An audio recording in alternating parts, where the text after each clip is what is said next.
निश्चित रूप से विश्व में ज्ञान की जो पीठिकाएं हैं उनमें से वरेण्य और भारत में प्रारंभिक रूप से जो 4 विश्वविद्यालय दीपक जलाए गए थे उनमें से एक सबसे प्रांजल और सबसे दीपित परिसर इलाहाबाद विश्वविद्यालय ने अपनी सर्वोच्च उपाधि से सम्मानित किया। ये मेरे लिए निजी रूप से गर्व का विषय है और यह उपाधि मैं अपने उन सब पुरखों को अर्पित करता हूं जिन्होंने इस विश्वविद्यालय से कविता का दीप जलाया। जो एक बड़ी परंपरा, चाहे वो धर्मवीर भारती जी की हो, चाहे हरिवंश राय बच्चन की हो, चाहे फिराक गोरखपुरी की हो, चाहे भाषा वैज्ञानिक डॉक्टर धीरेन्द्र वर्मा की हो, अनेक असंख्य नाम यहाँ पर हैं जिन्होंने इस दीप को यत्नपूर्वक जागृत रखा। मैं उसी दीप श्रृंखला का एक छोटा सा स्वर हूँ, तो मैं उन सब अपने पुरखों को तर्पण के रूप में ये उपाधि सौंपता हूँ। आपके समय का और आपका जो विश्वविद्यालय उसमें क्या बदलाव देखते हैं?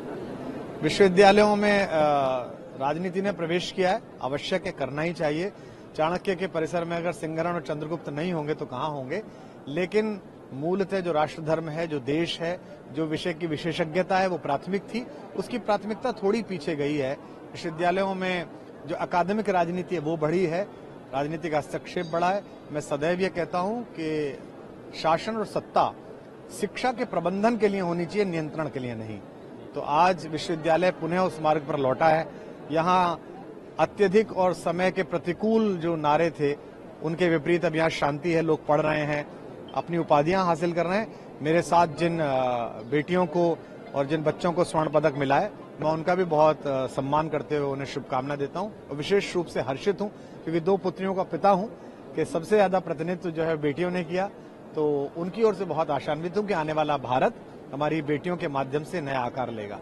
बहुत धन्यवाद। मुख्यमंत्री जी ने कहा कि विश्वविद्यालय से ही युवा निकलने चाहिए और राजनीति का प्रतिनिधित्व होना चाहिए, युवा संसद की बात की। आज मुख्यमंत्री जी का उद्बोधन 4 भागों में बटा हुआ था। एक अभिभावक, प्रदेश के प्रशासनिक मुखिया के रूप में, एक गोरक्षपीठ के अधिकारी आचार्य के रूप में जिसमें धर्म की संस्थापना पर जोर था, एक आने वाले कल के भवितव्य के नेता के रूप में जो विश्व की समस्त गतिविधियों को समेटे हुए था, और एक अपनी पार्टी के नेता के रूप में। तो उन्होंने चारों प्रकार से अपने भाषण को संयोजित करते हुए युवाओं को उत्प्रेरित किया और मुझे विशेष रूप से शुभकामनाएं दी, जिसके लिए मैं उनका आभार व्यक्त करता हूँ।